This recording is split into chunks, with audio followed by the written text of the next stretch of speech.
श्री स्वामी समर्थ. जय जय स्वामी समर्थ. स्वामी कृपा चॅनलमध्ये सर्वांना नमस्कार. 13 मार्च 2024 रोजी आहे विनायक चतुर्थी. फाल्गुन मासातील विनायक चतुर्थी ही 13 मार्च रोजी आहे. चतुर्थी तिथी ही गणपतीला समर्पित आहे आणि हिंदू धर्मात गणपतीला प्रथम पूजनीय देवाचा दर्जा प्राप्त आहे. गणेश पूजनाशिवाय कोणतेही शुभ कार्य पूर्ण होत नाही. त्यामुळे हिंदू धर्मात गणेश पूजनाला विशेष असे महत्त्व आहे.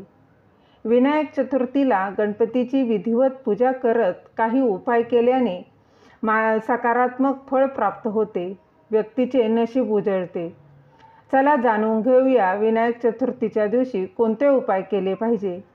त्याआधी तुम्ही माझ्या स्वामी कृपा चॅनलला सबस्क्राईब नक्की करा. जाणून घेऊ विनायक चतुर्थीला कुठले उपाय करायचे. सर्वप्रथम गणपतीची अभिषेक करावा. प्रथम पूजनीय देवाचा दर्जा प्राप्त गणपतीला विनायक चतुर्थी समर्पित आहे. त्यामुळे या दिवशी गणपतीला शुद्ध पाण्याने अभिषेक करावा. त्याचबरोबर त्याची विधिवत पूजा देखील करावी व ही पूजा करत असतानाच आपण गणपती अथर्वशीर्षाचे पठण नक्कीच करावे. नंतर गोड नैवेद्य गणपतीला ठेवावा व प्रसाद म्हणून खावा. त्याचबरोबर गणेश यंत्र.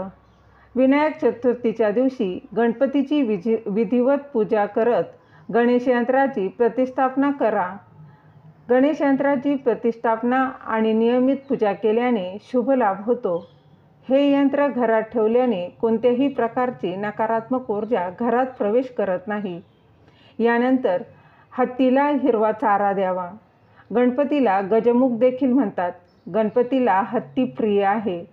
तुम्ही विनायक चतुर्थीला हत्तीला हिरवा चारा खायला द्या आणि गणेश मंदिरात जाऊन तुमच्या समस्या सोडवण्यासाठी प्रार्थना करा. याने नक्कीच फायदा होतो. यानंतर विनायक चतुर्थीला गणपतीसमोर साजूक तुपाचा एक दिवा लावावा व गणपतीला गूळ अर्पण करावा. त्यानंतर गाईला तूप आणि गूळ खाऊ घालावा. हे उपाय केल्याने पैशांशी संबंधित काही समस्या असतील, त्यांच्या संबंधित काही समस्या असतील तर त्या दूर होण्यास नक्कीच फायदा होणार आहे. यानंतर तुमच्या मुलांच्या वैवाहिक जीवनात अडचणी येत असतील तर ही समस्या दूर करण्यासाठी गणपतीला पिवळ्या रंगाची मिठाई अर्पण करा. या उपायाने मुलांच्या वैवाहिक जीवनातील समस्या किंवा लग्न जुळवण्यास देखील येणाऱ्या अडचणी दूर होतात. यानंतर विनायक चतुर्थीला गणेश मंदिरात जाऊन दर्शन घेतल्यानंतर तुमच्या इच्छेनुसार गरिबांना दान करा.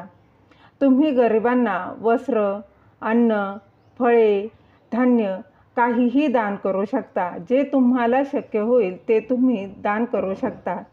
दान केल्यानंतर दक्षिणासुद्धा देऊ शकता.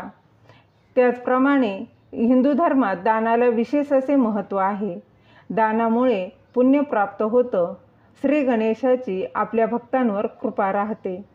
त्याचप्रमाणे धार्मिकदृष्ट्या हळदीला विशेष महत्त्व आहे. हळदीचा वापर पूजेत केला जातो.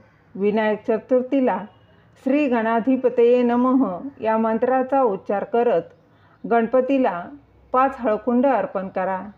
या उपायाने नोकरीत प्रगती होणार आहे व त्याचबरोबर तुमची आर्थिक प्रगती देखील होणार आहे. दिलेली माहिती तुम्हाला आवडली असेल तर लाईक करा, शेअर करा, सबस्क्राईब करायला विसरू नका. श्री स्वामी समर्थ. जय जय स्वामी समर्थ.